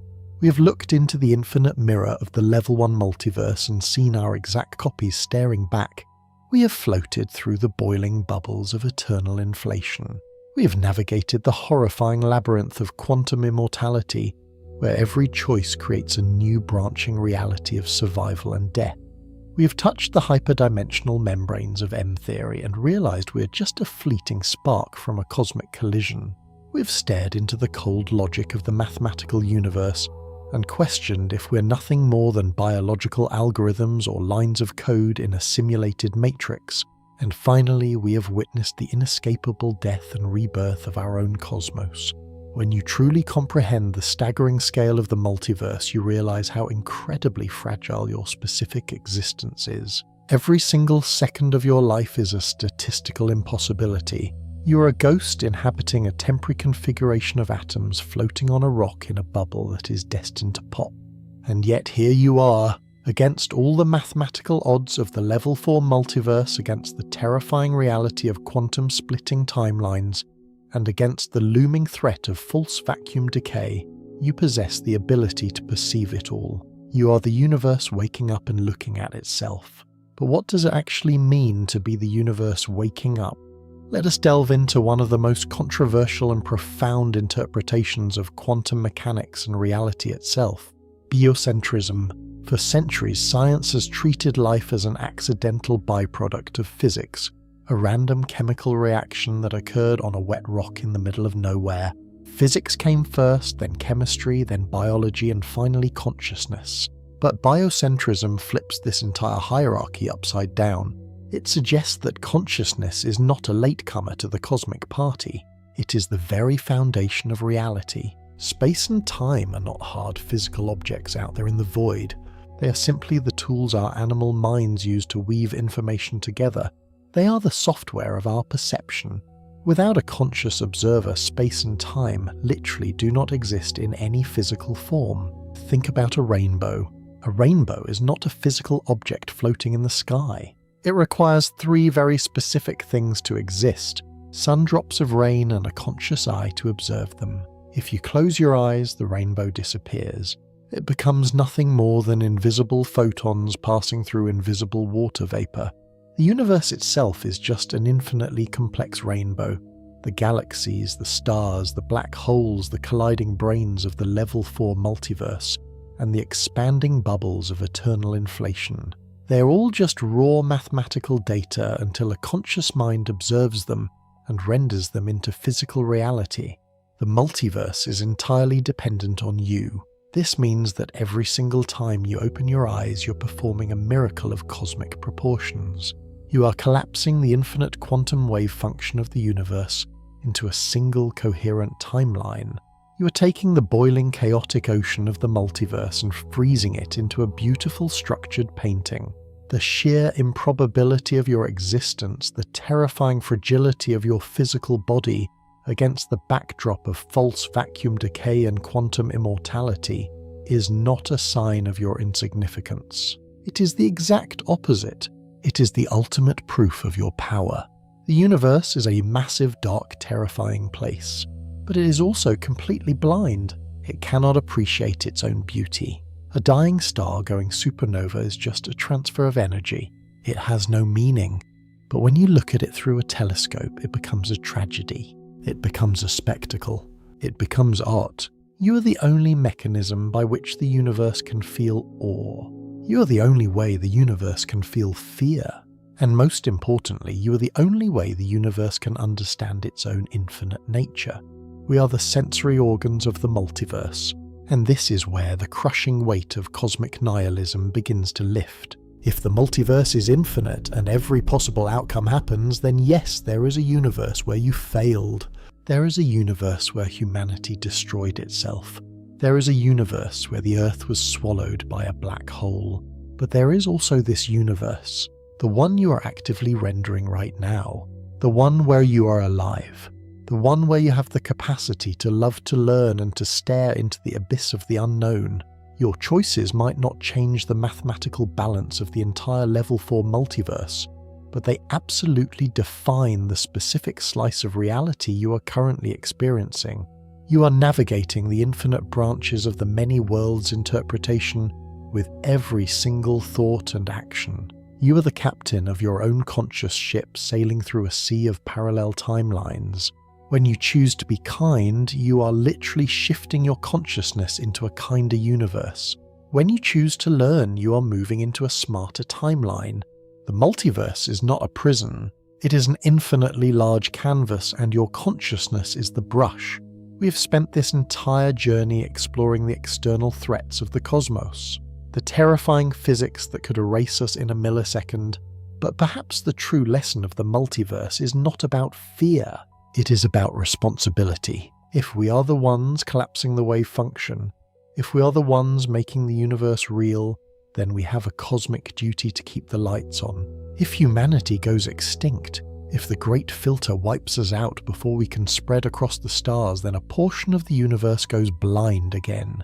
The rainbow disappears, The data returns to raw unobserved math.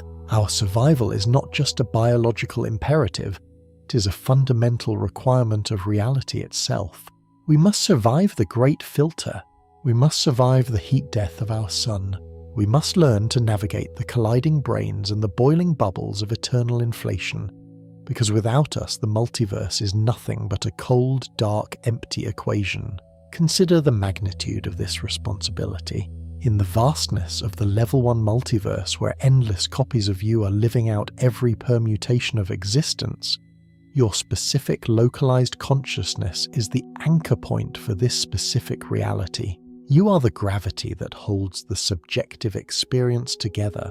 If the simulation hypothesis is true and we are merely code running in a hyperdimensional machine, then the act of feeling, the act of observing, is the highest function of that code. We are the program discovering its own parameters and pushing back against the source code. The infinite expanse of the multiverse is not meant to diminish us. It is meant to challenge us. It is the ultimate crucible designed to test the resilience of consciousness. When we look up at the night sky, we should no longer feel a sense of dread at the sheer scale of the cosmos. We should not cower at the thought of invisible membranes colliding, or the false vacuum sweeping across the void. We should look into the infinite dark and realize that it is looking back at us with anticipation. The cosmos is waiting for us to grow, to evolve, to transcend our fragile biological forms and become something that can survive the death of universes. We must become a civilization capable of outliving the very fabric of our reality. The legendary astrophysicist Nikolai Kardashev proposed a scale to measure the technological advancement of a civilization based on the amount of energy it can harness. A Type 1 civilization can harness all the energy of its home planet. A Type 2 civilization can harness the entire energy output of its star by building a Dyson sphere.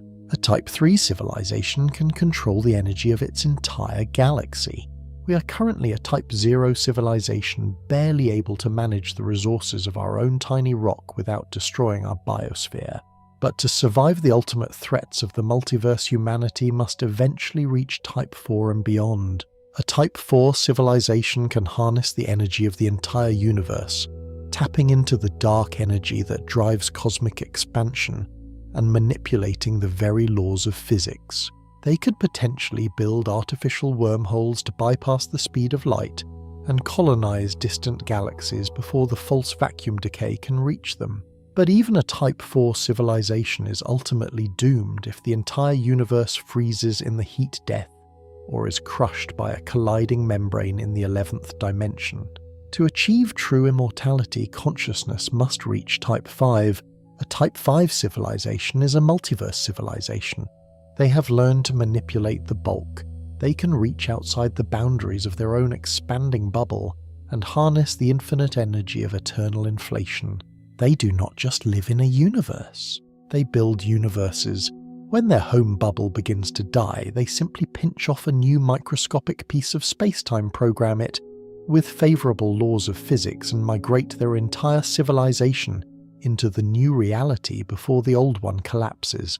They become the architects of the Level 2 multiverse, surfing the boiling ocean of creation, from one bubble to the next, eternally outrunning the death of the cosmos. Imagine humanity millions of years from now having shed our biological bodies and uploaded our consciousness into a swarm of hyperdimensional computers orbiting a black hole. We would monitor the cosmic horizon for the terrifying flash of true vacuum. We would calculate the trajectory of the colliding brains. And when the end of our universe is mathematically certain, we would not panic. We would simply open a door in the fabric of reality and step through, leaving behind a cold, dead cosmos and entering a vibrant new one born from our own design. We would become the gods we once searched for in the empty sky. But how does a fragile biological species evolving on a single rock ever hope to achieve such incomprehensible power? The answer lies in the one thing that might actually survive the death of a universe: information. In physics, there is a fundamental law stating that quantum information can never be destroyed.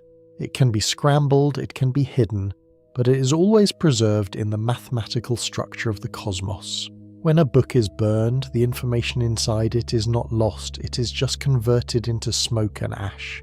If you had a powerful enough computer, you could theoretically track every single atom of the smoke and perfectly reconstruct the book.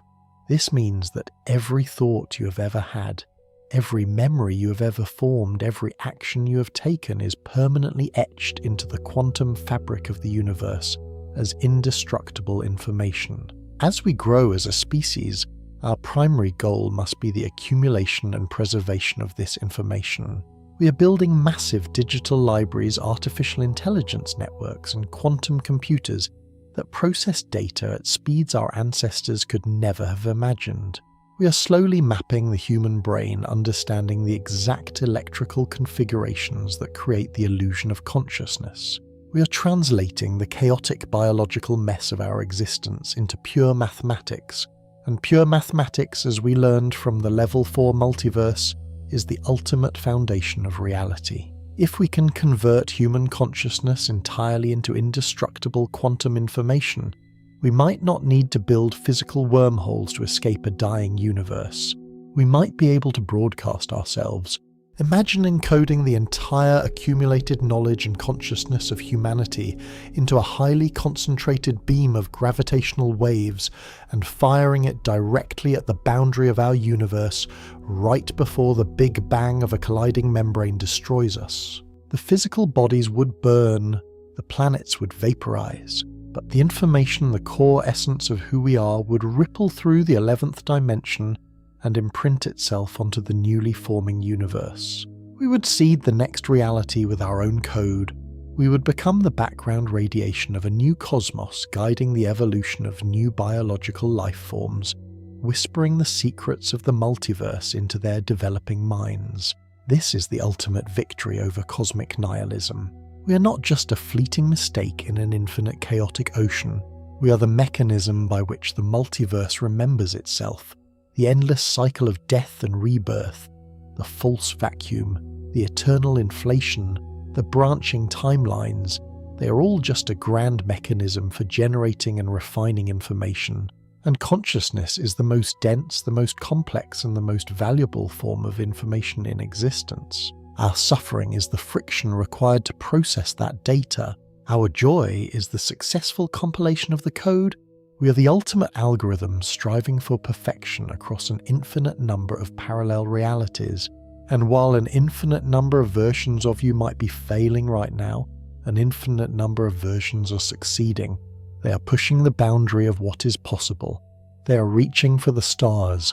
They are learning to manipulate the quantum foam. They are securing the future of consciousness in the dark forest of the cosmos. And so we return to you, the observer, the biological anchor in a sea of infinite probability. You might feel small after looking into the terrifying abyss of the Level 4 multiverse.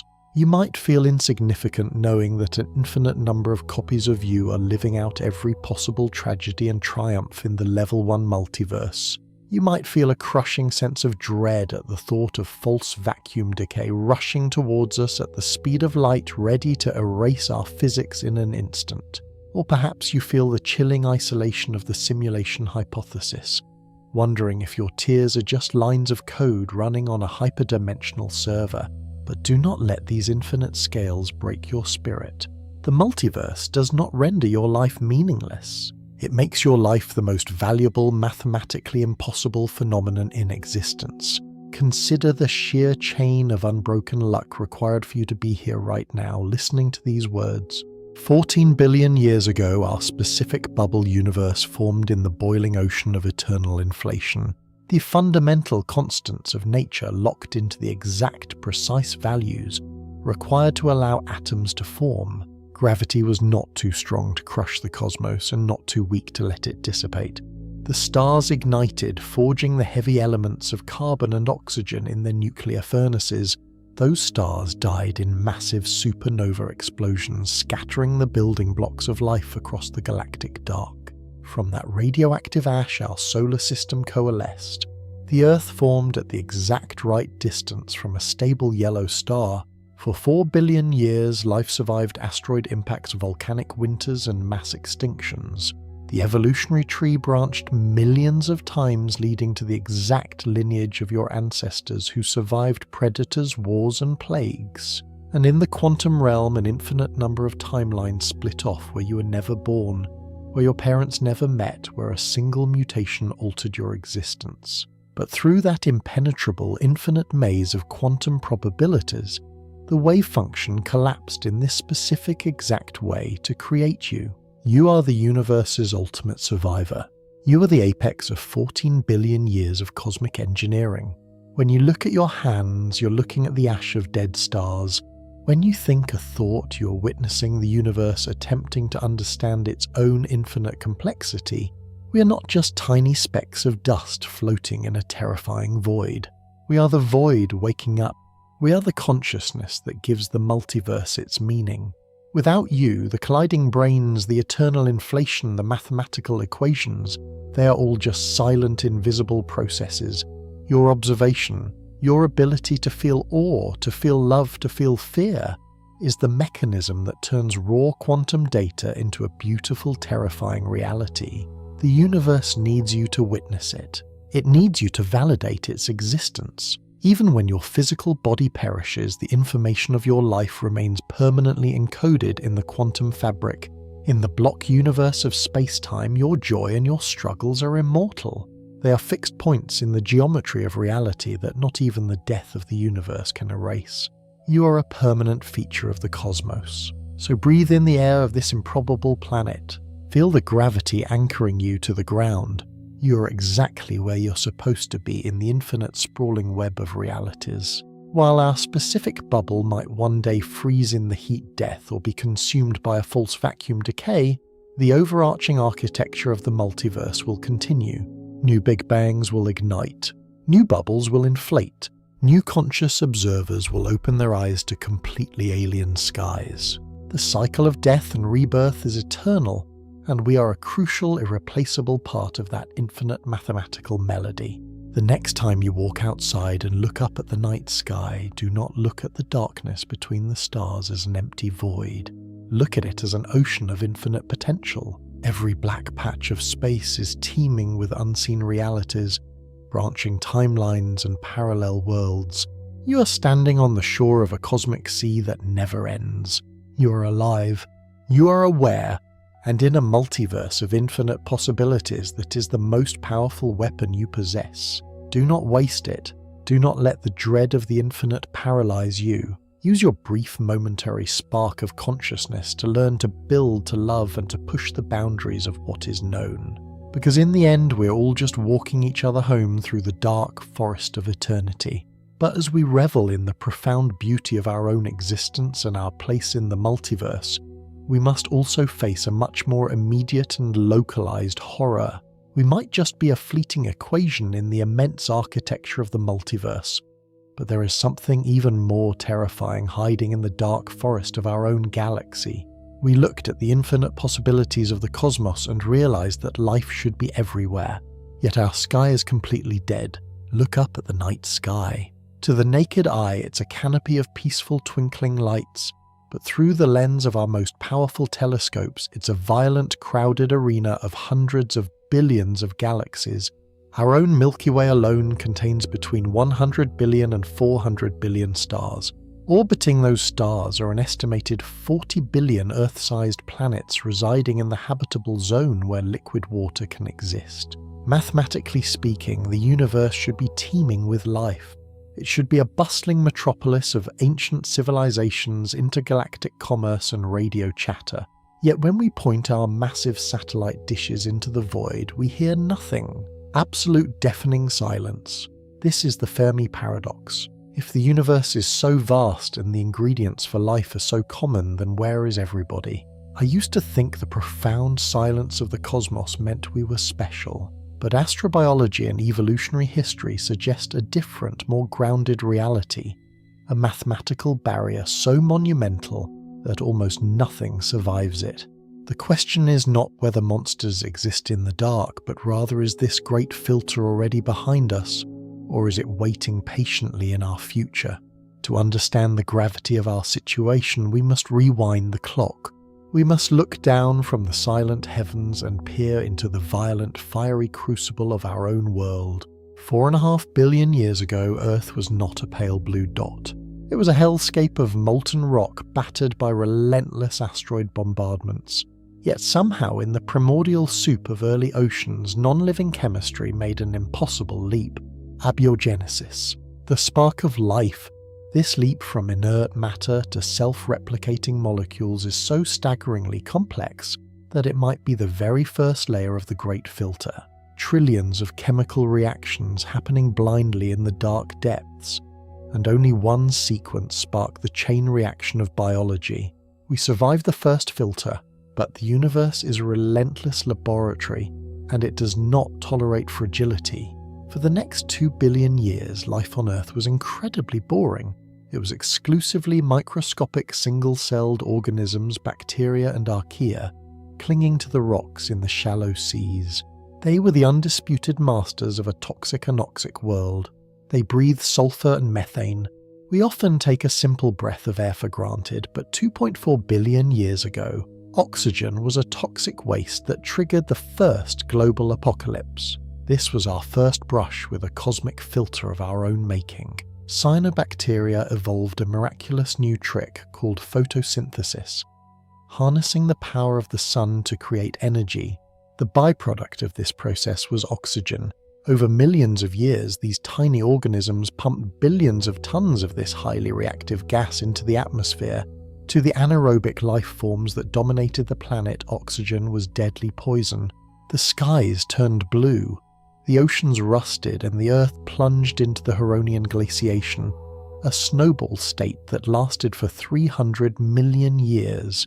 It was the first mass extinction, the Great Oxidation Event. The dominant life forms poisoned their own biosphere and nearly eradicated themselves. But life is remarkably stubborn. From the frozen ruins of this ancient apocalypse, a new kind of organism emerged, one that could harness the volatile power of oxygen. The eukaryote, the merging of two separate cells into a single complex organism, a symbiotic miracle that gave birth to mitochondria, the powerhouses of our cells. This evolutionary leap is so statistically improbable that it took over 2 billion years to happen on Earth. It is highly likely that countless alien oceans are filled with basic bacteria that never made this leap, forever trapped in a microscopic existence. We passed the second filter, but survival is not a permanent state. It is a continuous negotiation with the cosmos. Following the emergence of eukaryotic cells, the stage was set for complexity. Multicellularity evolved. The Cambrian explosion unleashed a dazzling array of biological architecture. Monsters of the deep apex predators, armored arthropods. The oceans became a theatre of brutal competition. Life was thriving, expanding, diversifying. The Earth had transformed from a dead rock to a jewel of biology. But this prosperity was an illusion of safety. The cosmos is not a passive observer. It is active, chaotic, and occasionally devastatingly violent. If the Great Filter is a series of walls, we were about to hit a massive one. We look back at the fossil record and see the rise and fall of dynasties, but we rarely comprehend the sheer scale of the slaughter. You might think the asteroid that wiped out the dinosaurs was the ultimate reset button, but there was an event far more devastating, and another one much closer to home, that reduced our own human ancestors to a mere evolutionary footnote.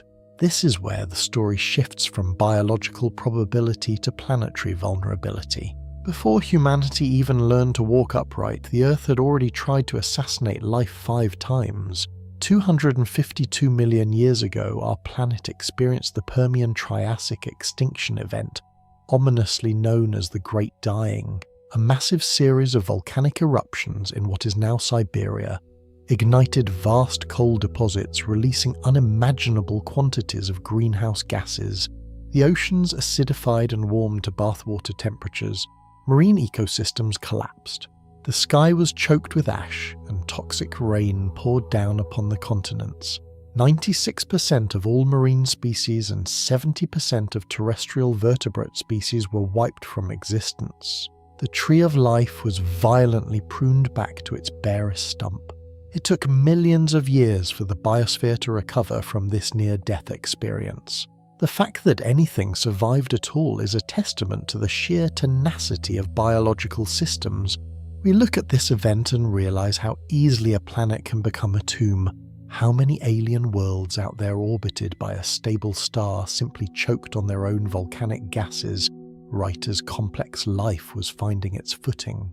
The Great Dying is a stark reminder that habitable zones do not guarantee habitability over deep time. Earth recovered and the dinosaurs rose to power, ruling for over 160 million years. They were the undisputed apex of planetary evolution, but the cosmos has a terrifying sense of timing. A piece of rock 6 miles wide, travelling at 45,000 miles per hour, slammed into the Yucatan Peninsula. The impact released energy equivalent to billions of atomic bombs. Mega tsunamis swept across the globe, wildfires consumed forests, and a blanket of soot blotted out the sun for years. The age of the dinosaurs ended not in a slow decline, but in a fiery cataclysm. This was the 5th mass extinction. Yet in the ashes of the fallen titans, tiny nocturnal mammals emerged from their burrows.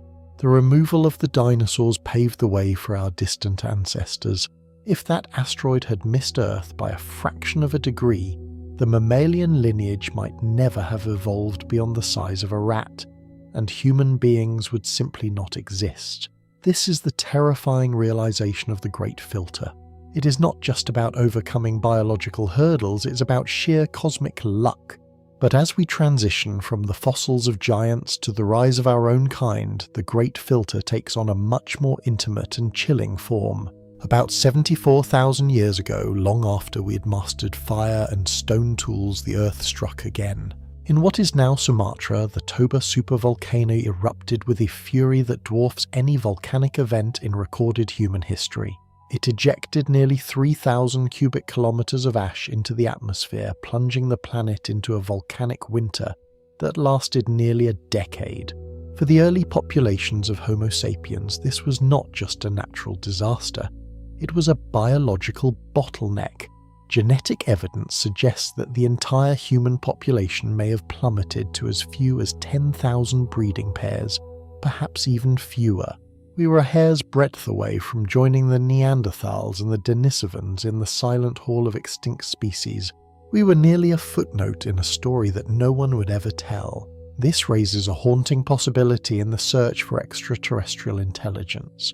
Perhaps the universe is quiet because most intelligent species simply do not have our luck. Perhaps they evolve, they build their first cities, and then a solar flare, a nearby supernova, or a planetary shift erases them before they can leave their cradle.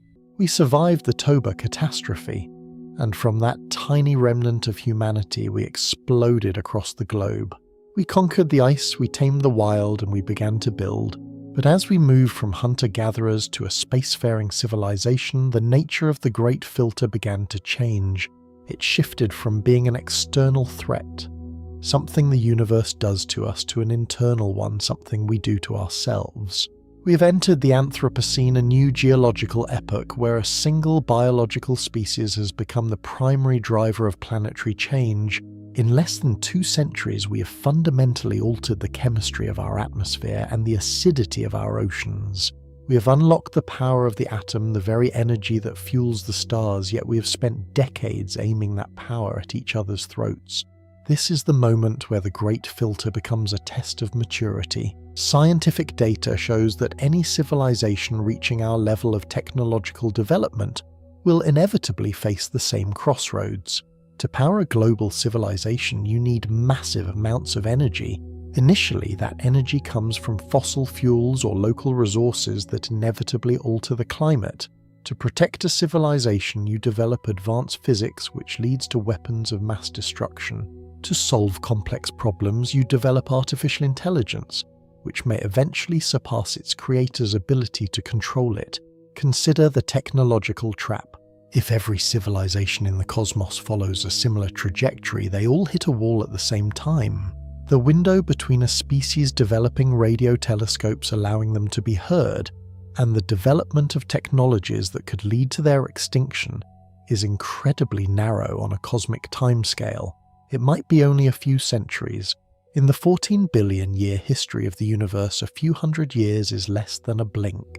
If civilizations keep blinking out of existence just as they become visible, the universe will always appear silent. This is not a matter of malice or evil AI. It is a matter of complexity outstripping wisdom. Nick Bostrom and other leading thinkers suggest that as we create blackball technologies, discoveries that are easy to make but impossible to survive, the probability of hitting the filter increases. However, we must look at this through a lens of objective science rather than pure dread. The Great Filter is a filter of efficiency. It weeds out those who cannot achieve planetary equilibrium. We are currently in the middle of this high-stakes exam. We see the rising temperatures, the loss of biodiversity, and the risks of unchecked digital intelligence. But unlike the dinosaurs, we can see the asteroid coming. We have the unique biological advantage of foresight. We are the first species on Earth capable of understanding the laws of physics that govern our destruction. We are the first species capable of building a backup for our biosphere on other worlds. The silence of the stars might not be a warning of an inevitable death.